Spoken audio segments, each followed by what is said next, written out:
Hey there everyone, this is Billy here back on the channel, and today I am bringing you my review of the Mugen Seiki MBX8 TRE. So I've been racing this thing ever since I first raced at Indy RC World, and in that time I got to spend a lot of quality time with this new car. Overall, this thing is a beast and probably my all-time favorite RC, so there might be a bit of bias here, but I will try my best to be as impartial as possible. So it's been over 5 years since I've last talked about the Mugen truck, and now we have moved up to the ATR. Since the AT, it's really been small upgrades made to make the ATR. Comparing the 8T to the 8TR in person, they really seem identical aside from a few things. The battery mount has been changed to make a tighter fit, the differentials have been improved for more traction, and the sun gears have also been made larger for an improved mesh. The body and wing mount have also received an update. The chassis has slightly been reshaped, as well as these components. Arguably though, the largest change that was made was the rear hinge pin brace, as it's now shorter to improve the turning radius. It may not seem very significant, but it really does change the way the car feels overall. Going over the basic info, the price is going to come in at $665, and that's just A-Main's price, so that can vary depending on the vendor, but generally expect to fork over at least $650 for the chassis. For my setup, I chose the Hobbywing XR8 Plus with the 1900 kV motor, Savox SB2273 servo, FlySky Noble, and a Milapse transponder. Overall, the build experience was pretty smooth and I had no issues getting everything together. Mugen always delivers a solid kit. Initially, after getting everything together, I really questioned if it would be any different from the 8, and I would soon find out. Putting the truck down for the first time on the track was definitely an interesting experience, as the drive shafts were just breaking in.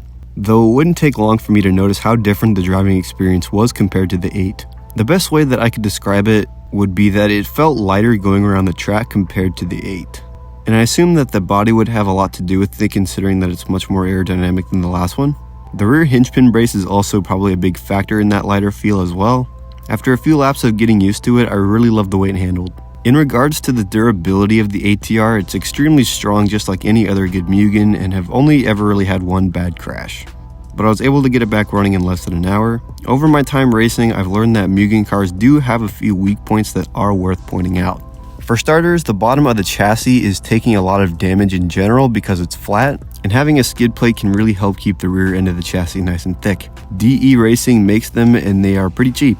Another point of failure that I have noticed are the wheel hexes and nuts. They don't always break, but sometimes they have a tendency to cross-thread randomly, and having some spares wouldn't hurt. Another quote-unquote weak point that I've heard a lot about is the battery Velcro, and upgrading it to a Kevlar strap is the way to go.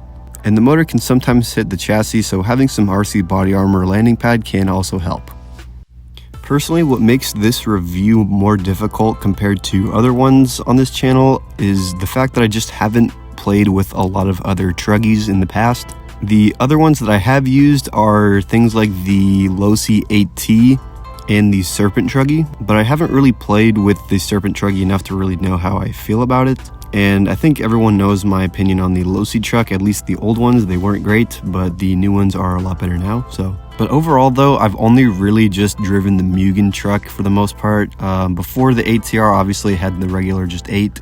But personally, to me, this thing drives great, it lands good, it flies well, it jumps great, it takes corners really well, it's really adjustable, it's really balanced, and overall, it's just a super easy truggy to drive. If you've been following my channel this year, you've probably been seeing me do all of the Hark series race events with this particular truggy. I mean, it runs great, it handles awesome. Not many other people at my track run the Mugen. I can't really remember the last person who did, but there are not that many Mugens out there, so I guess that just tells you what's good.